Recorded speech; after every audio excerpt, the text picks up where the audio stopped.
everybody. Today I'm talking about the do's and do nots for Disney's Hollywood Studios, going through each one and listing my reasons behind each one in order to help you have the best day at the park. Hollywood Studios has undergone some significant changes over the years, but still remains one of the most popular parks to visit, as well as one of my favorites. From the rich ambiance to the thrilling rides, there really is something for everyone. But I do think you need to know how to navigate this park. So for my number one, do get there early. Hollywood Studios is not necessarily a large theme park, but there are a lot of attractions to see. In order to maximize your day, consider arriving early so you can be sure to visit everything without feeling rushed. That leads me to my do not. Do not forget that the park closes by 8 p.m. on a lot of nights. My reasoning for arriving early is to maximize your day, but also due to the fact that this park seems to close a lot earlier than comparing parks such as Magic Kingdom. So get up early, get there early, and get to see everything you want to see. Next one, do plan to see Phantasmic, especially if you have never been or if it's been a while since your last visit. Phantasmic is a highly energetic, magical show featuring a star-studded cast of Disney characters from Moana, Mulan, Aladdin, and more. It's definitely a Broadway-worthy production and a show that you really shouldn't miss. If you haven't seen it, then without a doubt, I think you should make time to catch the show. Or if it's been a while, it could really surprise you in how entertaining and worthwhile it truly is. But don't worry about getting a super close seat. Don't worry about where you're sitting. Unless you're going to that first show. The first show tends to sell out. But if you're going to the second show, don't worry. Any seat is good. The amphitheater curves around the lagoon. So wherever you're seated, you're perfectly situated to experience the action. So premium seating isn't always necessary. But again, just keep in mind that even with 6,900 seats, the first showing can run out. Next up, do spend some time looking around. I know that sounds really simple, but it's easy to forget to do when you're in the thick of things and surrounded by a lot of people. Disney's Hollywood Studios is home to many hidden Easter eggs or secrets throughout the park, but if you're not present in the moment and really paying attention, these can be easily overlooked.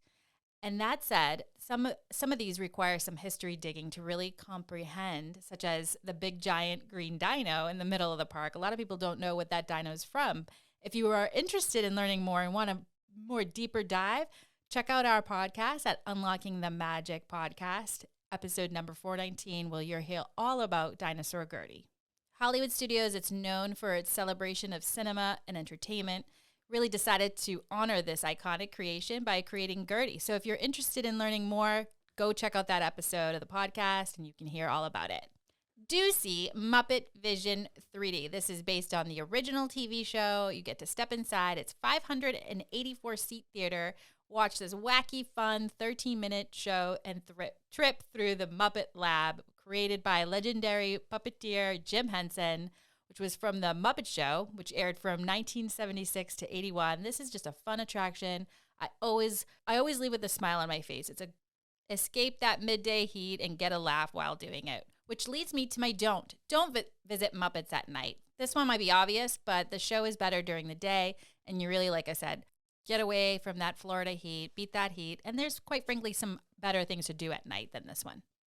Do take time to meet the characters. One of my most memorable encounters was meeting Chewbacca. It was so much fun. I have such great photos and just a great memory. It's a good time just to meet the characters at the Hollywood Studios. Don't forget that Rock and Roller Coaster also has a single rider line. This is the one that I always forget. If you don't mind splitting up with your friends or your family and riding with a stranger or maybe making a new friend, don't forget that Rock and Roller Coaster has that single rider line, so you can save time by going on this pretty quickly. Do visit the gift shops. Hollywood Studios has so many varieties of gift shops featuring some unique items. One of my personal favorites is actually at the Tower of Terror gift shop, but there are many others closer to the park entrance, which means you don't have to stress about going during the day because some of these shops, they actually stay open a little bit longer than the park closes. So it gives you time. Maybe you saw something during the day that you wanted to buy, but you weren't so sure about. It gives you a little bit of time where you don't have to worry. You can buy those things later, go on the rides in the meantime. Okay, I'm going to get some hate for this one, but don't eat the pizza at Pizza Rizzo. I mean, do go to Pizza Rizzo. It's fun, but the pizza isn't pizza, right? I mean, it's okay if you like it, if it's your thing. To me, it's not the feel-good pizza you want, but I think if you go in with low expectations, you'll be fine. I would say though, go to Pizza Rizzo and order the meatball sub. They're pretty good. Have low expectations again. They also have some vegan options. They have a sausage sub that's vegan. They have great Caesar salads. It's a really fun atmosphere. Do visit Galaxy's Edge. Obviously, that is probably a no-brainer. You're going to want to go to see Galaxy's Edge, aka Star Wars Land. That's what I like to call it. But don't spend all your time there during the day. Galaxy's Edge is really immersive with characters from Star Wars and beyond, but it's really special at night. So you want to go check it out during the day, ride the rides, it's fine, but you definitely also want to make sure that you're going to see it at night. There's really something very special about seeing the Millennium Falcon at night, especially. It glows, it really puts you into that story, and it really makes you feel like you're part of the movie.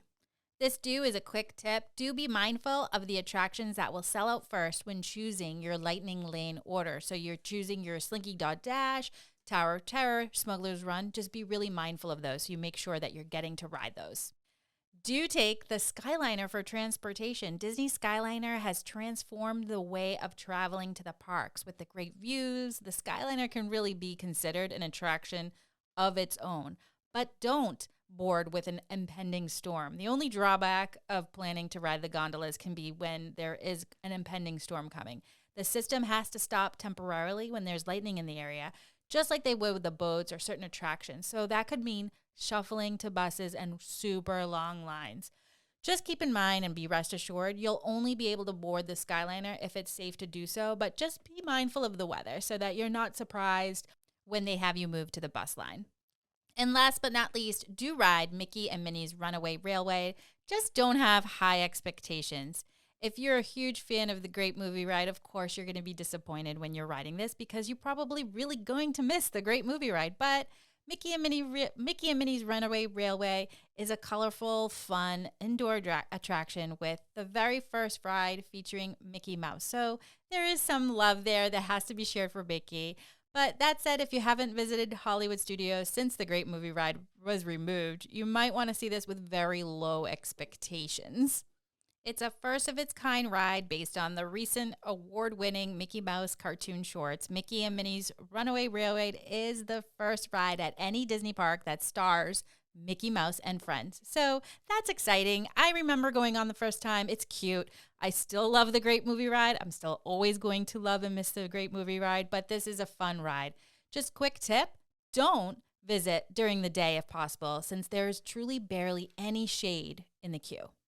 Just remember, it's all about making memories and having a great time with your friends or family. So you really can't do anything wrong by going to Disney's Hollywood Studios. Let me know in the comments, though, what are your must-dos at Hollywood Studios, and I'll try to add them to the next video. For more podcasts, videos, and content, head over to unlockingthemagic.com. Thanks for watching.